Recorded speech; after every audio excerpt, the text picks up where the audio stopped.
안녕하세요. 교통사고 전문로펌 윤앤리의 대표 변호사 윤태중입니다. 오늘은 개환자 감정 및 성공 사례집 그 세 번째 성공 사례를 말씀드리겠습니다. 영상 시청하기에 앞서 구독, 좋아요, 알림 설정 꼭 부탁드리겠습니다. 그럼 오늘 사건 시작하겠습니다. 지난 성공 사례에서 보행자가 횡단보도를 건널 때 교차로에서 우회전하는 차량에 충격을 당한 사고였다는 것 혹시 기억하시는지요? 만약 못 보신 분들이 있다면 위에 나가는 카드를 참고하시면 좋을 것 같습니다. 오늘 소개해드릴 사고 역시 아주 비슷한 유형입니다. 다만 지난 사건은 신호등 없는 횡단보도에서 일어난 사고인 것과 달리 오늘 사고는 파란불에 횡단보도를 건너는 보행자가 운전자의 잘못된 습관 때문에 큰 피해를 당한 경우입니다. 사고 영상을 준비했는데요. 먼저 같이 영상 한번 보고 오겠습니다.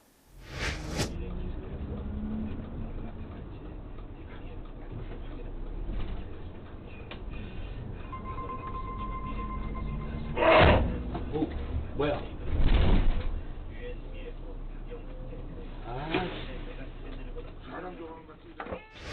영상을 보셔서 아시겠지만 버스 기사는 교차로에서 우회전을 할 때 전혀 거리낌이 없었습니다. 교차로에서 직진 신호라면 오른쪽 횡단보도가 보행자 신호라는 것은 운전하는 사람이라면 너무나도 당연하게 알 수 있는 사실입니다. 그럼에도 일시정지나 주변 살피지 않고 빠른 속도로 우회전을 하는 저 운전 습관, 개인적으로는 반드시 없어져야 할 습관이라고 생각합니다. 이 사고로 피해자는 머리뼈가 골절되면서 뇌를 둘러싼 경막, 지주막 출혈이 생겼고 무엇보다 오른쪽 다리, 무릎 아래쪽을 절단하는 너무나 엄청난 중상해를 입게 되었습니다. 자세한 피해자 부상 정도는 잠시 후 신체감정서를 보면서 다시 말씀을 드리겠습니다. 참고로 교통법상 12대 중과실에 해당하여 형사 입건이 된 가해 운전자는 검찰시민위원회에서 위원 전원이 만장일치로 구속기소가 적정하다는 의견을 냈습니다. 그만큼 죄질이 좋지 않다는 평가를 받은 것이죠. 다리 절단도 끔찍하지만 무엇보다 뇌를 다친 것이 피해자에게는 치명적이었습니다. 사고 후유증으로 피해자는 고도의 인지장애를 앓게 되었는데요. 소송을 제기한 후 정신건강의학과, 신경외과, 그리고 정형외과까지 세 과목에서 신체감정을 진행하였습니다. 이번 영상에서는 그중 사건에서 가장 중요한 과목인 정신건강의학과 감정을 토대로 살펴보겠습니다. 신체감정 회신서를 같이 한번 읽어보겠습니다. 감정사항 2번 항목을 보면 피해자의 상태를 판단하였는데요.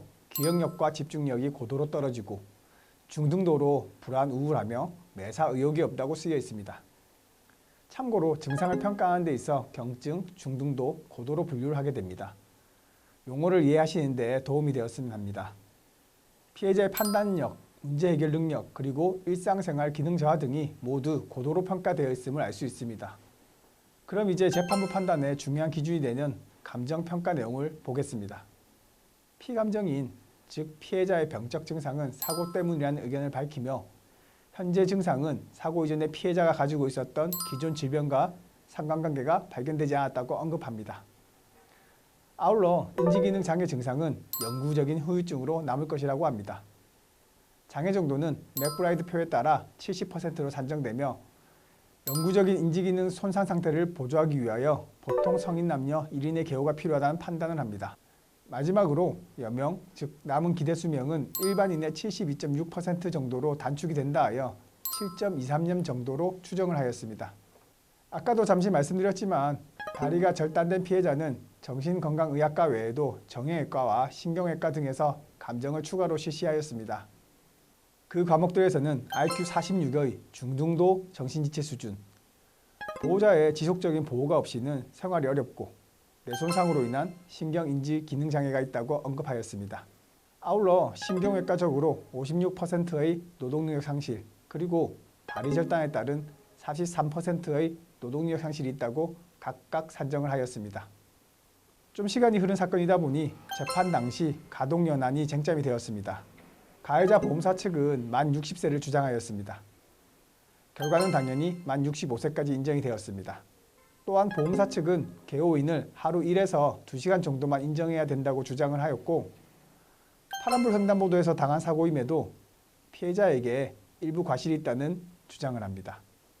보험사의 이러한 행태는 따로 다시 언급을 하지 않겠습니다. 재판부는 가해자 보험사를 상대로 피해자에게 총 6억 7,800만 원을 배상하라는 선고를 내립니다.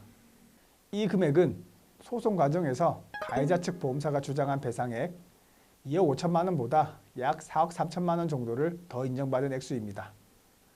간단하게 항목별로 비교하면 보험사는 10% 과실을 주장하여 개호비를 하루 0.2호인으로 1억 6천만 원, 일시수입 1천만 원, 그리고 향후 치료비를 1,800만 원만 인정되어야 한다고 주장한 반면 판결 결과는 피해자 무과실, 개호비 하루 1인으로 4억 2천만 원, 일시소득 1억 4천만 원, 그리고 향후 치료비로 6천만 원을 인정하였습니다.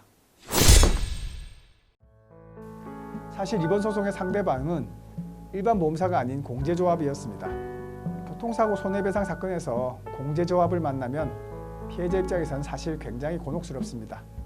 다른 건 다 제쳐두고라도 공제조합이 교통사고 피해자에게 제시하는 배상액은 정말 어처구니가 없는 경우가 많습니다. 이번 사건 사고 역시 마찬가지였습니다.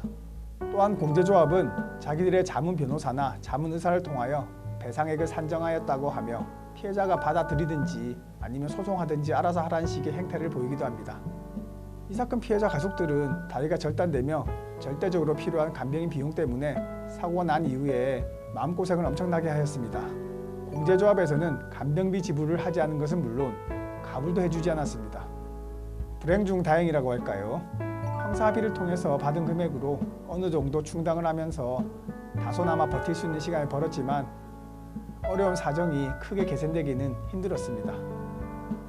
이런 안타까운 상황에서 저희 유네니의 조력이 다소나마 피해자 본인과 가족분들에게 도움이 되어드렸다는 점에서 보람을 느꼈습니다. 한편으로 앞으로 계속 맞닥뜨릴 가능성이 높은 이 공제조합에 대해서 저희 유네니는 어떻게 준비를 하고 대처할지 계속 고민하도록 하겠습니다. 오늘 영상 여기까지 하겠습니다. 시청해주셔서 고맙습니다. 지금까지 교통사고 전문업체 유네니의 대표 변호사 윤태중이었습니다.